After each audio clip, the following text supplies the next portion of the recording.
صحیح توضیح و تفسیر بیان کرنے کی توفیق عطا فرمائے۔ آج کے عید الاضحیٰ کے موقع پر مختصر سی ہماری گفتگو کا جو موضوع ہے اخلاص کے حوالے سے، ریاکاری سے بچنے کے حوالے سے، کہ قربانی یہ دین اسلام کے شعائر میں سے ہے، دین کی نشانیوں میں سے ہے، اسلام کی نشانیوں میں سے ہے، اور یہ اللہ تعالیٰ کی عظیم عبادت ہے۔ اور اس کے ساتھ ساتھ اس کے اندر ایک چیز جو ضروری اور لازمی ہے وہ ہے مکمل اخلاص کے ساتھ اللہ تعالیٰ کی رضا کے لیے اپنے کسی جانور کا جو کچھ شرائط کے ساتھ مخصوص ہے اس جانور کو ذبح کرنا ہے، اس کا خون بہانا ہے پورے اخلاص کے ساتھ، اور اس کے اندر ذرا برابر بھی اگر اخلاص میں کمی ہوگی تو اللہ تعالیٰ کی بارگاہ میں یہ قربانی قبول نہیں ہوگی، بلکہ رائے گاہ جائے گی، ضائع ہو جائے گی اور اس کا کوئی اجر و ثواب نہیں ملے گا۔ اور اگر ریاکاری ہوئی تو اجر و ثواب تو درکنار بلکہ الٹا گناہ ہاتھ میں آئے گا، جیسا کہ نبی کریم صلی اللہ علیہ وسلم کے ہم بعض فرامین پڑھیں گے۔ قرآن مجید فرقان حمید کے اندر اللہ تعالیٰ نے ارشاد فرمایا، یا ایھا الذین آمنوا لا تبطلوا صدقاتکم بالمن والآذی۔ اللہ تعالیٰ فرماتا ہے اے ایمان والو، اپنے صدقات کو باطل نہ کرو، انہیں ضائع نہ کرو۔ کس طرح کہ بالمن والآذی، جسے تم نے صدقہ دیا ہے، جس کے ساتھ تم نے مدد کی، تعاون کیا، اگر اس کے ساتھ احسان جتلاؤ، بعد میں اسے تکلیف دو، اسے اذیت پہنچاؤ کہ جی میں نے تمہارے ساتھ احسان کیا، اللہ تعالیٰ فرماتا ہے کہ اس طریقے سے اپنے صدقات کو باطل نہ کرو۔ اپنے صدقات کو، جو کچھ تم نے اللہ کے راستے میں دیا ہے اور جن لوگوں کو دیا ہے، چاہے وہ فقراء ہیں، دوست و احباب ہیں، پڑوسی ہیں، کوئی بھی ہیں، دینے کے بعد احسان جتلانا، اگرچہ وہ ڈھکے چھپے الفاظ کے ساتھ ہی کیوں نہ ہو، کہ جیسا کہ کچھ لوگوں کی عادت ہوتی ہے کہ جی میں نے فلاں موقع پر آپ کے ساتھ ایک بھلائی کی تھی، میں نے کبھی تو نام ہی نہیں لیا، تو ابھی تو لے رہے ہیں۔ تو اس انداز میں بسا اوقات لوگ پھر یاد دلانے کی کوشش کرتے ہیں، تو اس کی ایک وجہ یہ بھی ہوتی ہے کہ اس میں ریاکاری ہی کی وجہ سے ہوتا ہے، کہ جب اللہ کی رضا کی خاطر اگر کسی کے ساتھ نیکی کی تھی تو اللہ کی رضا کے لیے کی تھی، نہ کہ اسی کی وجہ سے کی تھی۔ جب اللہ تعالیٰ کی وجہ سے کی تھی تو اس کا اجر تو اللہ کی طرف سے ملنا ہے۔ بندے سے امید رکھیں گے تو بندہ تو کسی کو کوئی دنیا کے اندر اجر نہیں دے سکتا۔ تو اللہ تبارک و تعالیٰ فرماتا ہے اے ایمان والو، اپنے صدقات کو، اپنے صدقوں کو باطل نہ کرو، ضائع نہ کرو، احسان جتلانے سے، لوگوں کو تکلیف دینے سے، یعنی جسے صدقہ دیا ہے اسے تکلیف پہنچاؤ تو اس سے بھی تمہارے اس صدقے کا اجر جو ہے، ثواب جو ہے وہ باطل ہو جاتا ہے، گویا کہ تم نے صدقہ کیا ہی نہیں، گویا کہ تم نے اس کے ساتھ کوئی نیکی یا احسان کیا ہی نہیں ہے۔ اور آگے اللہ تعالیٰ نے ارشاد فرمایا کالذی ينفق مالہ رئاء الناس، اور اس شخص کی طرح تمہارا صدقہ باطل ہو جائے گا، ضائع ہو جائے گا اگر تم نے احسان جتلایا اور لوگوں کو تکلیف دی، اس شخص کی طرح تمہارا صدقہ ضائع ہوگا، جیسے کہ وہ شخص ہوتا ہے کہ جو لوگوں کو دکھانے کے لیے مال خرچ کرتا ہے، جو لوگوں کو دکھانے کے لیے مال خرچ کرتا ہے، کہ کالذی ينفق مالہ رئاء الناس، لوگوں کو دکھانے کے لیے کرتا ہے۔ اللہ تعالیٰ فرماتا ہے جیسے اس ریاکار کا، کہ جو ریاکار ہے اللہ کے راستے میں جتنا مرضی وہ مال خرچ کرے، جتنا زیادہ سے زیادہ، لاکھوں کروڑوں اربوں اگرچہ خرچ کر دے، لیکن اس میں لوگوں کا دکھلاوا ہے، لوگوں کو دکھانے کی نیت سے کرتا ہے تو اللہ کا قرآن یہ فرما رہا ہے کہ اس میں کوئی صورت نہیں ہے کہ اس کا وہ صدقہ، وہ خرچ کرنا اللہ کی بارگاہ میں مقبول ہوگا، نہیں مقبول ہوگا، وہ سارا ضائع ہو چکا ہے۔ بلکہ اللہ تعالیٰ تو یہ مثال کے طور پر فرما رہا ہے ان ایمان والوں کو، اے ایمان والو تم بھی اپنے صدقات کو باطل نہ کرو ان لوگوں کی طرح جو ریاکاری کرتے ہیں۔ تو ذرا اگر ہم تھوڑی سی نظر ڈالیں اپنے موجودہ معاشرے پر، اپنی نیکیوں پر، اپنے اعمال پر، اور اپنی خصوصاً قربانیوں پر کہ ہم قربانی کر رہے ہیں، ہماری نیت کیا ہے۔ ہم نے لاکھوں کا جانور خریدا ہے، ہزاروں کا بکرا خریدا ہے، اللہ کے راستے میں ہم قربان کر رہے ہیں، نیت کیا ہے؟ نیت گوشت کھانے کی ہے تب بھی قربانی نہیں ہے۔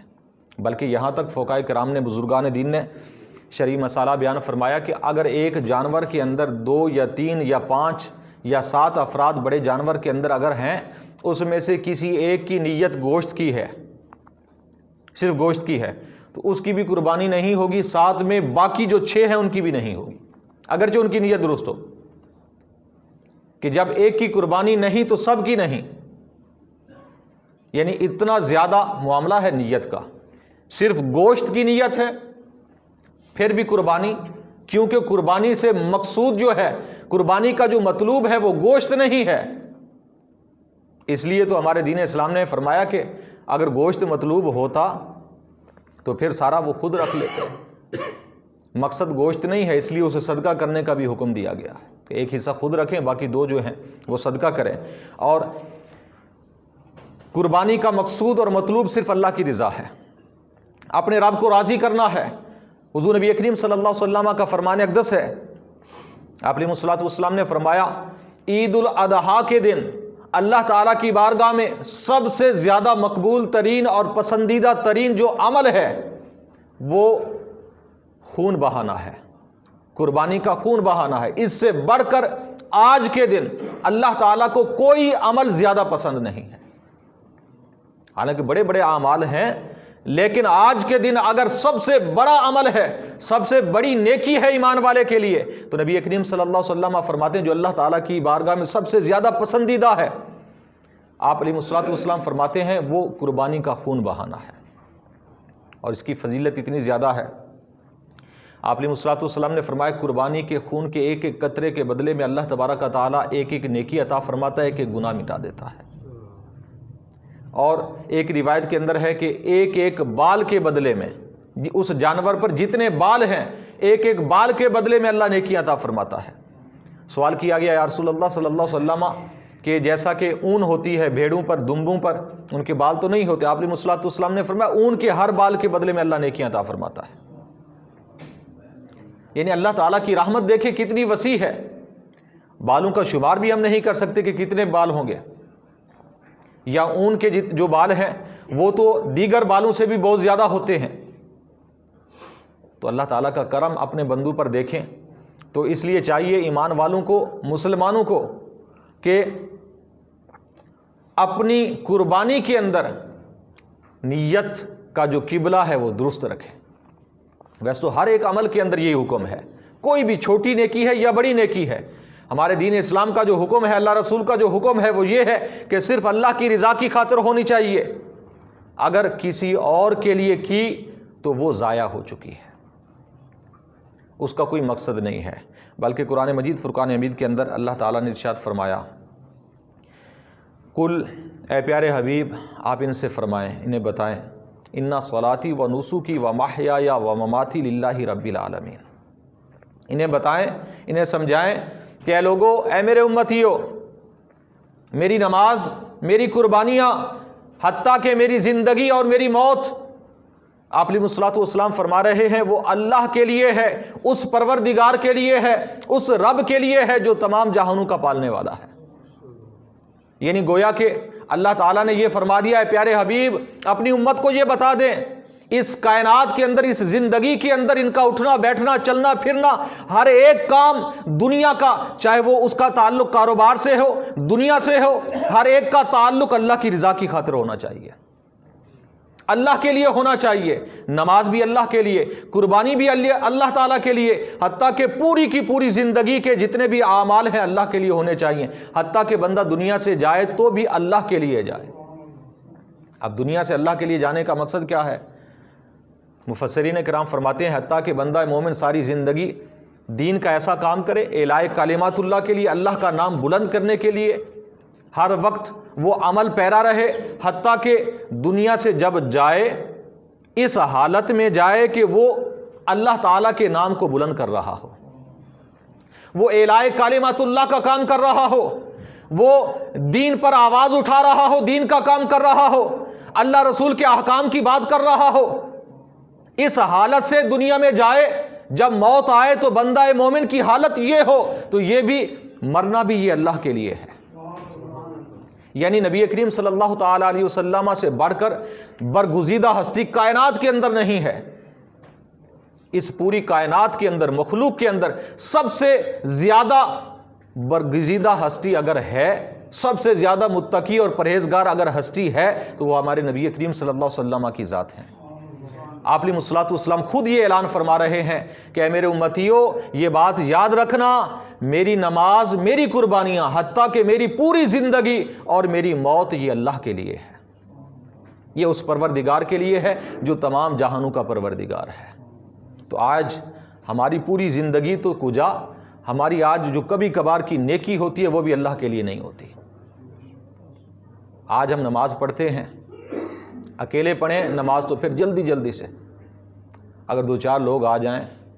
تو ہم پھر بڑے پرسکون ہو کر نماز پڑھتے ہیں کہ پتہ چلے کہ یہ بڑا نمازی ہے، پرہیزگار ہے۔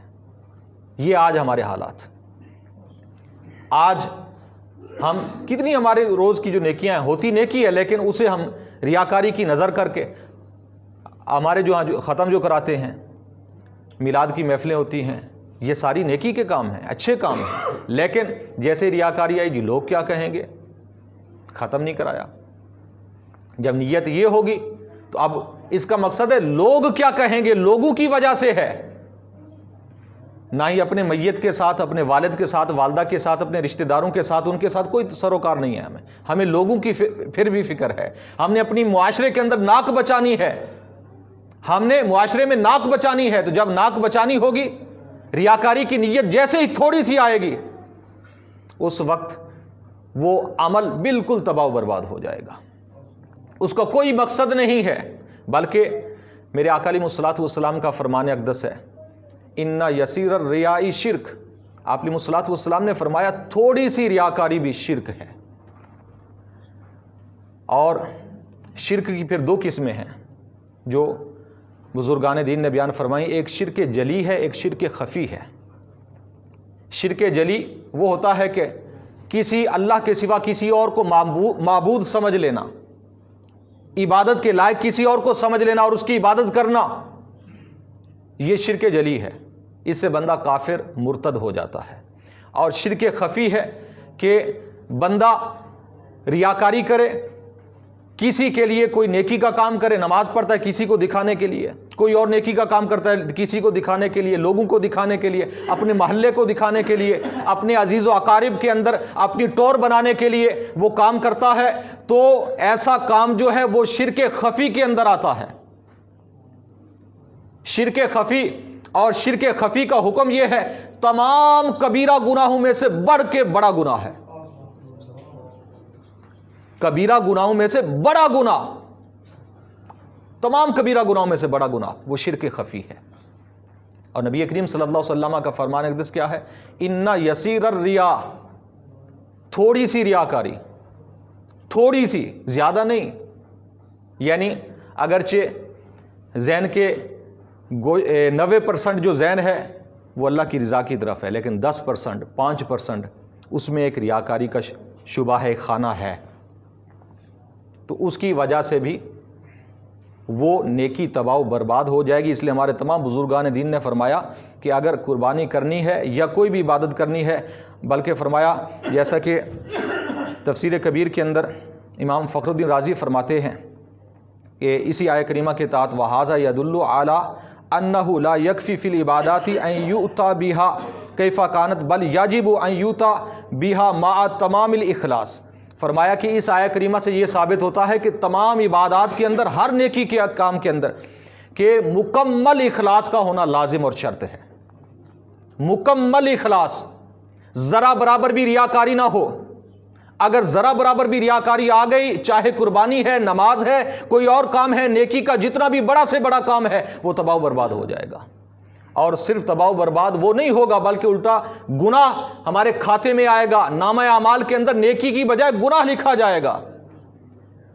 کہ جب ریاکاری آئی تو وہ شرک خفی ہے، شرک خفی کبیرہ گناہوں میں سے بڑا گناہ ہے۔ تو آج ہم نے اسے معمولی سا سمجھ لیا ہے۔ آج ہم نیکیاں کرتے ہیں، لیکن ان نیکیوں کو ہم ریاکاری کی نظر کر دیتے ہیں۔ اس لیے ان روایات کو ذہن میں رکھیں۔ اور بھی کافی اس طرح کی روایات موجود ہیں، قرآن مجید کی آیت بھی آپ کے سامنے پڑھی ہے، 2 آیتیں پڑھی ہیں۔ تو ریاکاری والا بندہ سمجھ لیں کہ اللہ کو پسند نہیں ہے، گویا کہ وہ اللہ کے ساتھ شریک ٹھہرا رہا۔ یعنی عبادت، نیکی اللہ کی خاطر کی جانی چاہیے، تو جو نیکی کسی اور کے لیے کر رہا ہے گویا کہ وہ کسی اور کو معبود سمجھتا ہے، اس لیے شرک خفی ہے یہ۔ اگرچہ اس سے بندہ کافر تو نہیں ہوتا، ہاں، لیکن اگر کوئی اس کو حلال سمجھ لیتا ہے، جائز سمجھ کے کرتا ہے، تو پھر کافر ہو جائے گا۔ شرک خفی یہ کفر نہیں ہے، بہرحال یہ کبیرہ گناہوں میں سے ایک بہت بڑا گناہ ہے، لیکن اگر اسے کوئی جائز سمجھ کر کرے گا پھر کفر بھی بن جائے گا۔ اس لیے اپنے آپ کو، اپنے اعمال کو، تمام اپنے اعمال کو اس ریاکاری کی لعنت سے بچائیں۔ جب قربانی کریں، اور اس وقت خصوصاً جب آپ نے جانور لٹایا ہے، جو نبی کریم صلی اللہ تعالیٰ علیہ وسلم نے دعائیں پڑھی ہیں، اور آپ علیہ الصلوۃ والسلام نے جب قربانی کی اور جانور کو لٹانے کے بعد اس کا چہرہ قبلہ کی سمت کرنے کے بعد آپ علیہ الصلوۃ والسلام نے دعا پڑھی، انی وجہت وجہی للذی فطر السماوات والارض، یہ دعا پڑھی۔ اور اس کے ساتھ ہی اگلی جو آیہ کریمہ ہم نے ابھی پڑھی ہے یہ ملائی کہ ان صلاتی و نسکی و محیای و مماتی للہ رب العالمین۔ تو یہ نبی کریم صلی اللہ تعالیٰ علیہ وسلم نے دعا پڑھی، اور ساتھ ہی فرمایا اللہم منک ولک عن محمد و امتی۔ نبی کریم صلی اللہ علیہ وسلم پر قربان جائیں کہ آپ علیہ الصلوۃ والسلام نے اپنی طرف سے بھی اور تمام امت کی طرف سے بھی قربانی کر دی، اور فرمایا اے میرے مالک، اے میرے مولا، یہ قربانی محمد صلی اللہ علیہ وسلم کی طرف سے اور میری ساری امت کی طرف سے قبول فرما۔ یہ آپ علیہ الصلوۃ والسلام کی خصوصیت ہے کہ ساری امت کو قربانی کے وقت بھی یاد رکھا ہوا ہے۔ اور آج ہماری حالت کیا ہے کہ ہم اپنے پیارے نبی کریم صلی اللہ تعالیٰ علیہ وسلم کو کبھی کسی وقت بھی کسی نیکی کے کام کے اندر، کسی بھی خوشی کے کام کے اندر ہم اپنے نبی کو یاد کرنے کے لیے تیار نہیں ہیں۔ اس لیے پیارے اور محترم بھائیوں، جب آپ نے اپنا جانور لٹانا ہے، قبلہ کی سمت کرنا ہے، اس وقت آپ کی نیت کا قبلہ درست ہو۔ اس وقت اللہ کے حضور آنکھیں جھکا کے اگر دعائیں آتی ہیں تو خود پڑھیں، نہیں آتی تو کم از کم اپنے ہی الفاظ کے اندر یہ اللہ کی بارگاہ میں عرض کریں کہ اے مالک، یہ قربانی میں صرف تیری رضا کی خاطر کر رہا ہوں، تیرا حکم ہے اور تیرے انبیاء نے کی ہے، ہمارے پیارے نبی کریم صلی اللہ علیہ وسلم نے کی ہے، انبیاء کی سنت سمجھ کر تیری رضا کی خاطر کر رہا ہوں۔ تو پھر امید ہے کہ اللہ تعالیٰ ہماری قربانیوں کو قبول فرمائے گا۔ اللہ تعالیٰ کی بارگاہ میں دعا ہے نبی کریم صلی اللہ علیہ وسلم کے وسیلہ سے ہم سب کو دین کی صحیح سمجھ عطا فرمائے، آپ علیہ الصلوۃ والسلام کے نقش قدم پر چلنے کی توفیق عطا فرمائے۔ اللہ تعالیٰ کی بارگاہ میں دعا ہے کہ نبی کریم صلی اللہ علیہ وسلم کے وسیلہ سے جو بھائی قربانیاں کر رہے ہیں سب کی قربانیاں اللہ تعالیٰ قبول فرمائے، اور جو نہیں کر سکتے اللہ تعالیٰ انہیں قربانیاں کرنے کی توفیق عطا فرمائے۔